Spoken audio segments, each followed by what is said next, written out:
Good morning, ladies and gentlemen. This is the High Dragon's Breath Bow Wow, welcoming you back to another episode of Archon's Auxiliaries. Today we are finishing off our Helldivers Auxiliaries series with Super Earth, the Super Earth Armed Forces, and of course, the Helldivers themselves. Again, a slightly different format here. We're going back to the comparative review. So, a comparative concern review. S.E.A.F, Super Earth Armed Forces. This includes the combined forces of Colonial and Local Army and the defensive forces of the Democratic Super Earth. Of course, there are the Super Earth defenses and the Colonial defenses. Super Earth defenses rely upon mass-produced, pseudo-modern systems with an emphasis on fixed hardpoints and minimal manpower designs. This is a very common thing within the Super Earth repertoire as a whole, minimum manning. Essentially because they have so many planets and so much area to guard, they prefer things that require very few people to operate and very often are completely autonomous. For the colonial defenses, on the other hand, the ones away from Super Earth itself or on less important worlds, these include semi-random, preemptive structures and hardpoints on worlds with valuable resources or high populations. These areas will have bunkers, they will have artillery, they will have anti-aircraft emplacements, but not around massive Super Earth fortresses, not necessarily even in the midst of these important population centers or industrial areas, just around the area. In case there was an attack from any direction, these semi-random preemptive structures act as a stud in that defense, and a very important part of how the colonial defense works for Super Earth overall. Then we have the men and women themselves. The Helldivers, the Navy with their super destroyers, and the Super Earth Armed Forces, the S.E.A.F soldiers themselves. These are the armed forces of Super Earth, ranging from press-ganged soldiers to indoctrinated, small-batch psychopathic killers, used in various doses of measured, metered, and monitored democracy. Now, let's get right into the comparison. For the Super Earth Armed Force soldiers, standard S.E.A.F boys, a little bit like the blue hats for the UN in a lot of cases. They are colonial infantry. Now, while they are present on Super Earth itself, it is expected that Helldivers will be a much more common thing on Super Earth itself, because to a degree that is one of the areas where they are sourced from due to ideological loyalty, but Super Earth Armed Soldiers, Armed Force Soldiers, or just S.E.A.F soldiers in general, go everywhere and then they can do anything. They are much like the mobile infantry from Starship Troopers in a lot of ways. They are meant to be raised from the local world, and they are equipped to a bare minimum standard, and then expected to be a local army force. As a result, they are very low in cost. Generally, they are indoctrinated conscripts, or sometimes just unwilling conscripts, with cheap or disposable weapons and armor.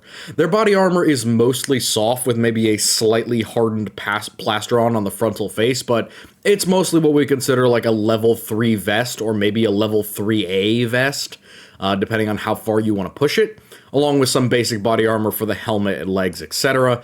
And their weapons are incredibly cheap. They essentially have the standard assault rifle, the Liberator, and then they have EATs and explosives. Now, the standard Liberator is great. High rate of fire, acceptable damage. It doesn't have great armor penetration, but for that, they have other options. Of course, fragmentation grenades are also very common within the Super Earth Armed Forces.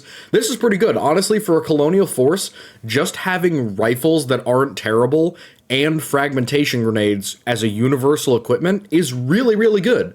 What makes the Super Earth Armed Forces really stand out is the fact that they are pretty ubiquitously armed with essentially EATs, with disposable anti-tank weapons.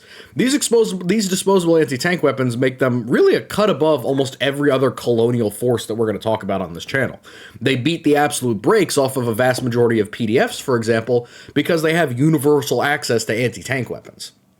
And this is rare for a lot of standalone defensive forces, which is one of the reasons why I call them actual infantry and not just conscript guards or conscript police. They're actual soldiers, and they're equipped to deal, at least in theory, with every single type of threat that the galaxy may throw at them. Of course, the EAT is not the best solution for every single problem, but it is a solution for a vast majority of problems, given enough resilience and determination. Things to consider when fighting the S.E.A.F soldiers as guardsmen. The primary thing is the numerous anti-tank weapons. The guardsman is inherently superior to the S.E.A.F soldier. He has a better weapon, he has better training, he has better body armor, he has much more ammunition, and his ammunition is more efficient. He has the ability to penetrate the S.E.A.F soldier's body armor, while the S.E.A.F soldier can't really penetrate his. He has better heavy support and support weapons in general. However, the one place where the Super Earth Armed Forces soldier is superior to the guardsman is if that guardsman is in a mechanized, motorized, or armored regiment. He needs to look out for the fact that S.E.A.F soldiers often do carry around those numerous disposable light anti-tank weapons. Those can really factor heavily if you are in a mechanized or a vehicle-heavy unit. The S.E.A.F soldiers are going to be a threat because using those anti-tank weapons, they can knock out a lot of your light, medium, and theoretically even mission kill your heavy vehicles. For the Space Marine, pretty much the same thing, except with an added problem of the terrain advantage. The AT weapons, the EAT, is not necessarily going to instantly kill a Marine if you shoot him in the chest. But legs, arms, head, probably maiming, maybe lethal.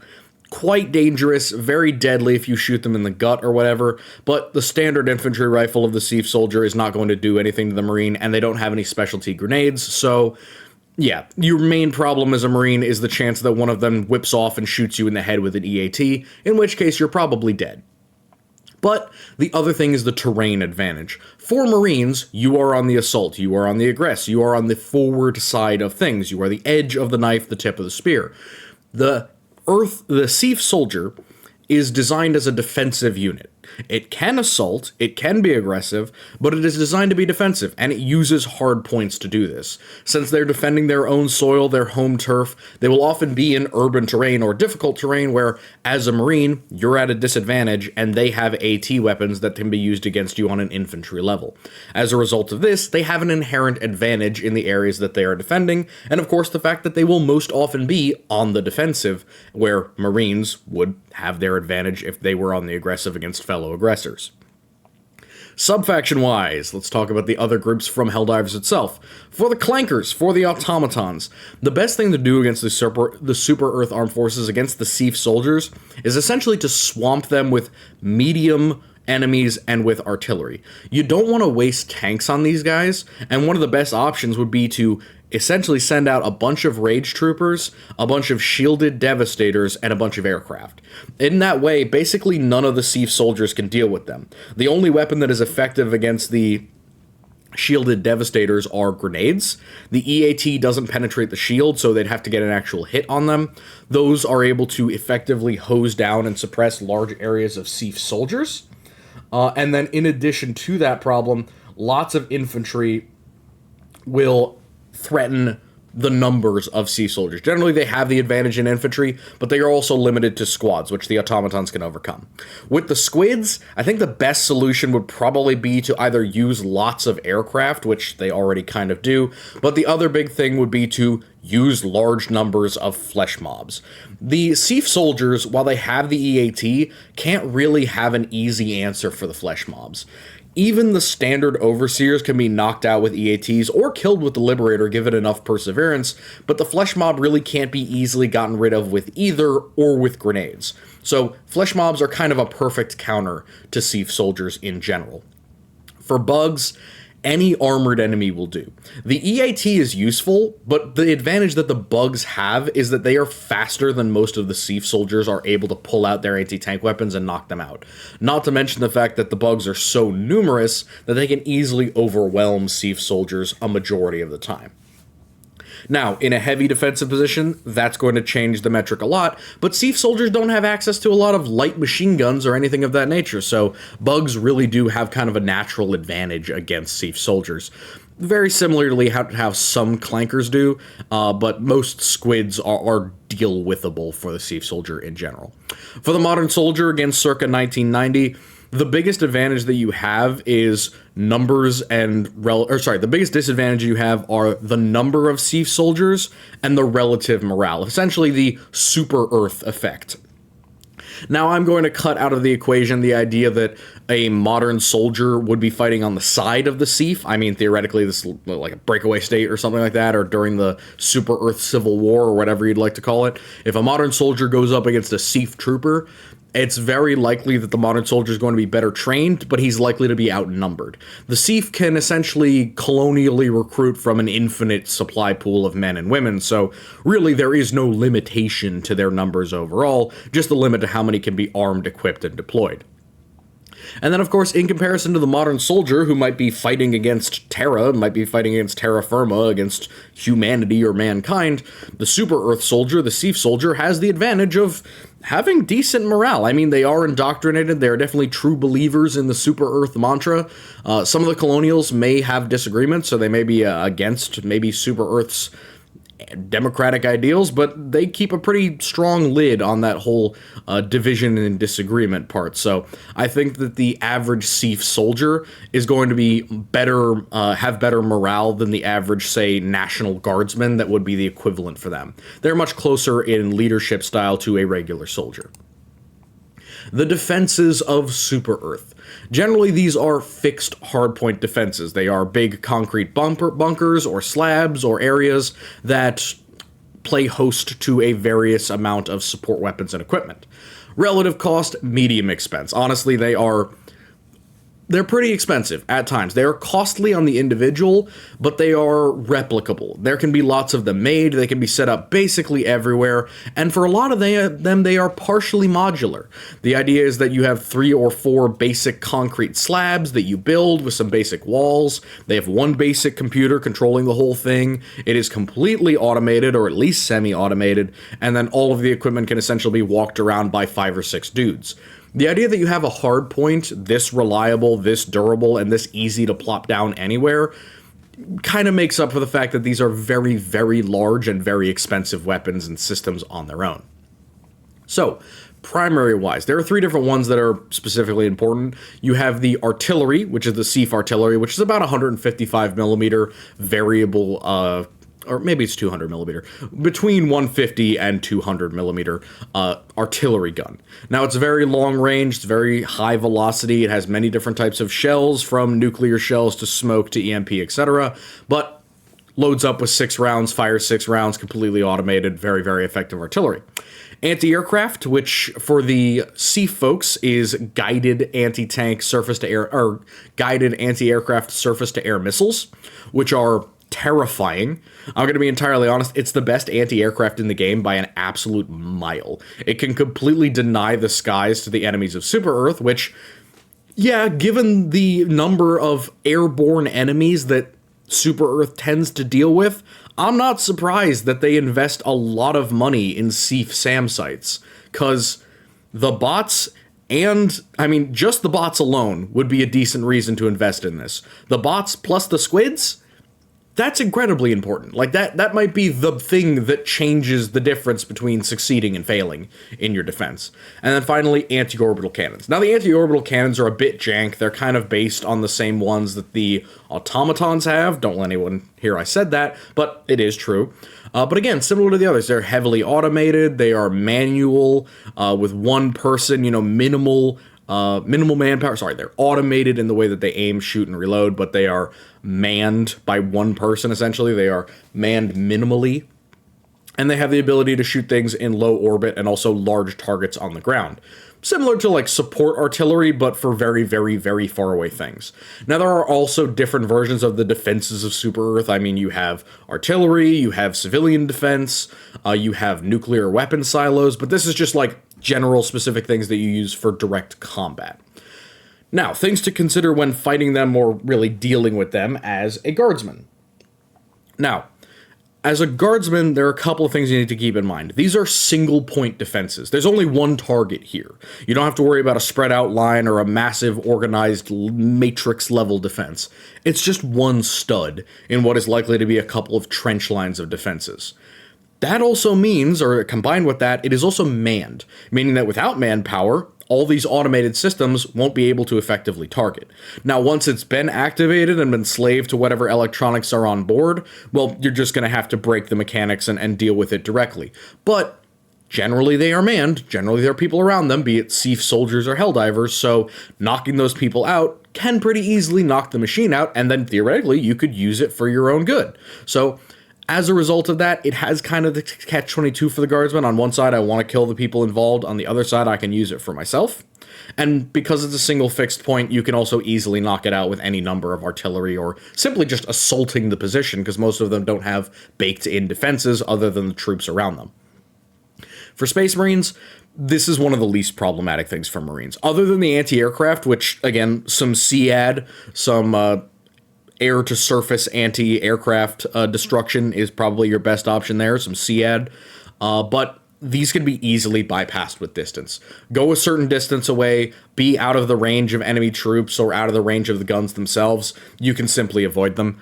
Even the orbital artillery has a maximum range as well as a minimum inclination that it can fire at, which essentially means that as a Marine, all that you have done is simply limit the area that I can operate in, while fine is not killing me, so it's a reasonable thing to say that this is not too much of an annoyance for a Space Marine. Subfactions. For the clankers, for the automatons, the biggest thing to remember with these is that this is the place where the enemy is going to try and set up that initial defense that I talked about in the Auxiliaries video for the clankers. That idea of setting up a fortified defended area around something like an artillery piece or around something like a S.E.A.F SAM site means that it's going to limit what you can access to. If you try and attack an artillery spot on the ground, you're going to get hit by artillery. It's going to suck. If you are trying to attack something from orbit and it's an orbital cannon, that's going to suck. If you're trying to attack with aircraft against a SAM site, that's going to be a problem.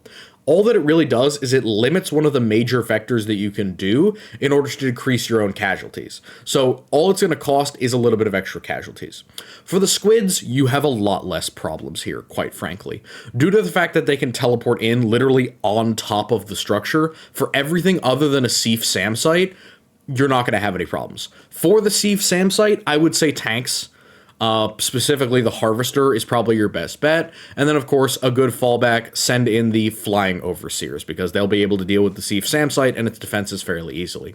For the bugs, the only ones that you really have to worry about are the artillery. Every single other one is simply ineffective against you. The S.E.A.F can't lock onto you. The orbital doesn't matter because you don't have any ships. But the artillery is a killer. It can severely damage you, and because you are so dumb, you can't really effectively get rid of it as it's being autonomously controlled. So the best option for the bugs is to try and plant a bunch of nests around the artillery piece and kind of incorporate it into your bio-terraforming process to prevent them from using it against you. For the modern soldier, these are our primary targets. I've talked before about how modern soldiers shouldn't be focusing on large front battles or macro abilities. They should be focusing on disabling specific areas. These are those specific areas. They are primary targets, and they are designed to strip the enemy's infantry. They're designed to strip Super Earth's infantry of the heavy assets or the orbital defenses that they need to hold out against our invasion. Now, the Helldivers, the oh-so-lovely headliners. They are elite, semi-suicide drop troops. They're not necessarily intended to be brought back, or at least the initial ones are not necessarily intended to be brought back. It is very likely that they will die upon deployment. However, they can do a whole hell of a lot of damage. And they are highly elite and able to equip a lot of different weaponry. Relative cost-wise, they are deployed in small groups, yes, but they are still relatively expendable due to the orbital call-ins. Essentially because you can deploy multiple of them from different super destroyers and send them down in small individual pocket waves, essentially, they become very, very difficult to deal with, and honestly, they can just keep sending them down. While they are still elite and the equipment is still expensive, you have to kill a whole bunch of them before they decide, maybe this is not worth it anymore. So, various weapons are available to the Helldiver. Various. Everything from super heavy anti-tank to call-in artillery to call-in aircraft to turrets to jetpacks. anything. You can't really prepare for the Helldiver's loadout. It's literally impossible. There are so many permutations of it that you can't really go around saying, I can deal with anything a Helldiver can throw at me. It's literally impossible. You have no idea what they're going to throw at you. They may have a pistol that shoots nuclear bombs. You just don't know. The ultimatum is a nightmare to defend against, but just in general, you have no idea what the Helldiver's going to bring. Perhaps he's simply going to run at you with his giant nuclear-powered suicide vest. It could happen, and there's no real way to prepare for it. So you can't really use armament as an argument, really. For the Guardsmen, there are some serious problems with the Helldiver, like really serious. They have extremely high mobility combined with high individual firepower and a lot of personal body armor. Now, there is one advantage that the Guardsman has over them. Focusing fire. The fact that they have far more guns, far more barrels, and far more troops to bring against the Helldiver means that they can limit the damage that they do as long as they react quickly enough and they are concentrated enough. You shouldn't be going out in squads of 10 to 20 to go after a group of Helldivers. You should be going out in platoons of 50 to 100. A platoon might get engaged and lose maybe half of its number as the Helldiver calls in an artillery strike or a SAM site run or whatever it may be, or an aircraft run. But another 25 will probably be able to put a single Helldiver down as they simply saturate him with heavy weapons fire and with lasgun fire. But you do need to focus, and you do need to have your head on a swivel because these are mobile, extremely fast, and extremely small elite teams of troops. Think of it very much like stormtroops for the Imperial Guard. They're smaller, there's less of them, but they can do far more damage. And matter of fact, in the case of the Helldiver, it's even more than that because they have all the support weapons from Orbital that they can call in. For the Marine, the biggest problems are the fact that your enemies have body armor, and they will usually outrange you with heavy anti-tank weapons. Now, the body armor that the Helldivers have ranges from light to heavy. However, on the heavy side, it is definitely the equivalent of heavy carapace. And as we've gone over with the bolt gun before, heavy carapace is absolutely capable of stopping individual bolt rounds, possibly even multiple bolt rounds to the heavy portions of the armor.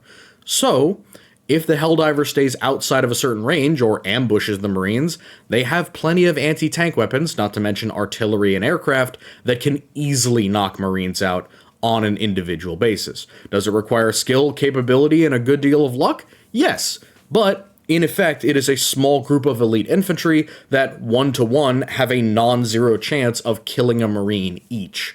And even if the attrition rate is 1-to-1 or 1-to-0.5, the Marines will not be able to afford that, and the Helldivers will.